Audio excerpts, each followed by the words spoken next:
Hello everyone, welcome to Sumedh speaks. यहाँ हम बात करते हैं जियोपॉलिटिक्स, क्रिकेट और हर वो खबर जो भारत के लिए मैटर करती है। क्लियर अपडेट्स, स्मार्ट एनालिसिस, बस बिना ड्रामा के। आइए अब आते हैं अपने अभी के टॉपिक पे। तो आपने बिल्कुल सही इस वीडियो का टाइटल पढ़ा है। इसराइल में ये कॉमन और गलत बिलीफ थी कि ब्रिटिशर्स ने हाइफा को लिबरेट करवाया था ऑटोमन एम्पायर से, बल्कि सही हिस्ट्री ये है कि इंडिया की तीन कैवलरी रेजिमेंट्स मैसूर, हैदराबाद और जोधपुर लांसर्स ने मिलकर ऑटोमन एम्पायर को हराया था। इन तीनों इंडियन कैवलरी में सारे मजहब के लोगों ने शिरकत की थी और ये लड़ाई लड़ी थी। देखिए, ये हाइफा के मेयर ने बोला है, I was born in the city and graduated from here. Constantly we were told that this city was freed by British till somebody from the historical society knocked at my door one day and said that they have done a thorough research and found that it wasn't the British but the Indians who freed this city from the Ottomans. In every school, we are changing the texts and saying it wasn't the British but the Indians who liberated us. इसका पूरे का मतलब ये है कि मैं इस Haifa नाम के शहर में पैदा हुआ,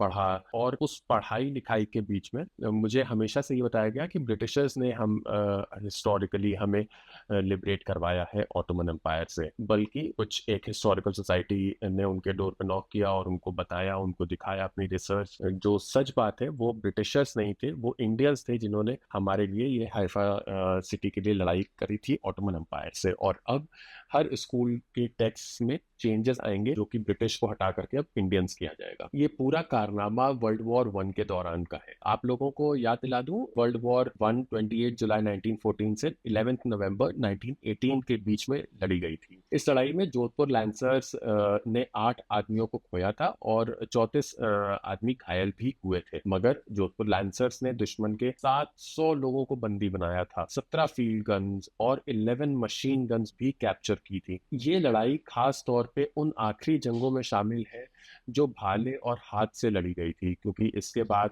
सारे ऑटोमेटिक वेपन्स और सब कुछ आ गए थे।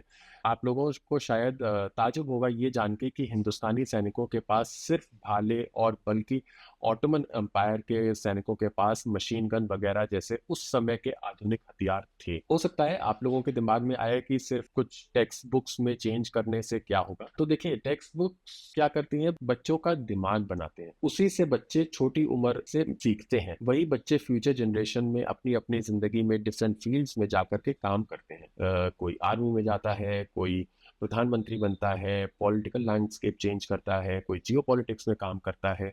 अगर स्पेशली इसराइल की बात करें तो वहाँ हर एक सिटीजन को आर्मी में सर्व करना ही पड़ता है। इसका इम्पैक्ट आज से ज़्यादा फ्यूचर पे पड़ेगा, फ्यूचर जनरेशन्स पे इम्पैक्ट पड़ेगा, उनकी थिंकिंग और थॉट प्रोसेस को पे अपनी छाप छोड़ेगा। देखिए, हाइफा एक कोस्टल सिटी है और हो सकता है आप लोगों को ये जान के हैरानी हो कि हाइफा पोर्ट के ओनर अदानी ही है, जिनका 70% स्टेक है इसमें।